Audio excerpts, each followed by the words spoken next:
पृथ्वी धरती का जो पालन है, इसके जो धारक तत्व हैं वो 7 हैं। उन 7 तत्वों का हमको संरक्षण करना है।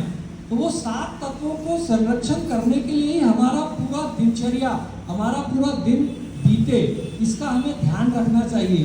तो वो 7 तत्व क्या है, बड़े सुंदर 7 तत्व उन्होंने बताए। और ये जो 7 तत्व है उसमें सबसे पहला तत्व हम सभी हमारे जीवन में कर ही रहे हैं, गौ माता की सेवा। गौ विप्र, सबसे पहला है गौ माता की सेवा। दूसरा है विप्र। विप्र मतलब जो पठन पाठन करने वाले ब्राह्मण या जो भी हमारे सनातनी है, जो अध्ययन अध्यापन में लगे हैं, उन्हें अपने इस कार्य को हमेशा बढ़ाते रहना चाहिए। और जब तक अध्ययन अध्यापन नहीं होगा तब तक ये धरती का स्थिरता हम नहीं ला पाएंगे।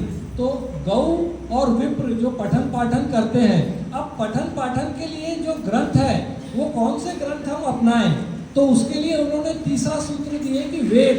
तो गौ, विप्र और वेद। वेद एक ऐसे हमारे ग्रंथ हैं जिसमें संसार के सारे ज्ञान विज्ञान का समावेश है।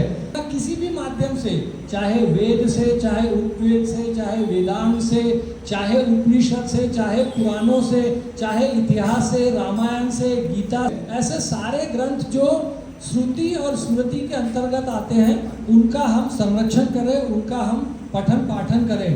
तो गौ, विप्र, वेद, ये तीसरा हो गया। चौथा है सती। हमारे भारत देश में शीलवान स्त्रियां हमारे भारत देश की मजबूती का आधार थे। और जब भी हमारे मातृशक्ति के शील पे कोई आक्रमण हुआ है तो हमने देखे महाभारत भी उसी की वजह से हुई, और रामायण में रावण का। उसके बाद के 3 बहुत ही अद्भुत है जो हम हमारे रोजमर्रा के जीवन में ऐसे व्यक्तियों को ढूंढते हैं। पहले हमें प्रचुर मात्रा में मिलते थे, किंतु अब इस प्रकार के आचरण के लोग धीरे धीरे भौतिकतावाद की वजह से कम हो रहे हैं। तो इन 3 लोगों का भी, इन 3 धारक तत्वों का भी संरक्षण बहुत जरूरी है, जिसमें पहला है सत्यवादी।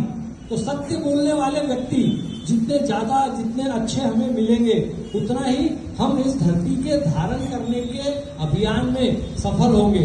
तो गौ, विप्र, वेद, सती, सत्यवादी। उसके बाद दानशील व्यक्ति, 6वां आता है दानशील। तो हमें जो भी हम हमारे सत्कर्मों से पूंजी या ज्ञान विज्ञान अर्जित करते हैं, इसे दान करना ही हमारा मुख्य कार्य होना चाहिए। संग्रह करना, हमारी तिजोरियां भरना, हमारे 10 पीढ़ियों के लिए धन इकट्ठा करना, ये कभी भी हमारे शास्त्र इसकी हमें अनुमति नहीं देते। आप कमाओ, सत्मार्गों से कमाओ और उसको समाज में और सत्कर्मों में लगाओ।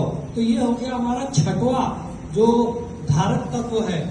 गौ, विप्र, वेद, सती, सत्यवादी, दानशील, और सबसे आखिरी है निर्लोभी, जो लोभ से रहित है, जिसके अंदर लोभ न हो। तो ऐसे व्यक्तियों को हमें ढूंढना है, ऐसे व्यक्तियों का संरक्षण करना है, जिससे कि ये धरती अपनी धुरी पे घूमती रहे और समाज में आचरण और जो सत्कर्मों की धारा है और जो वृक्ष है वो निरंतर लगते रहे, उसमें फल फूल हमें मिलते रहे। तो ये एक 7 चीजों का गुरुदेव ने बताया।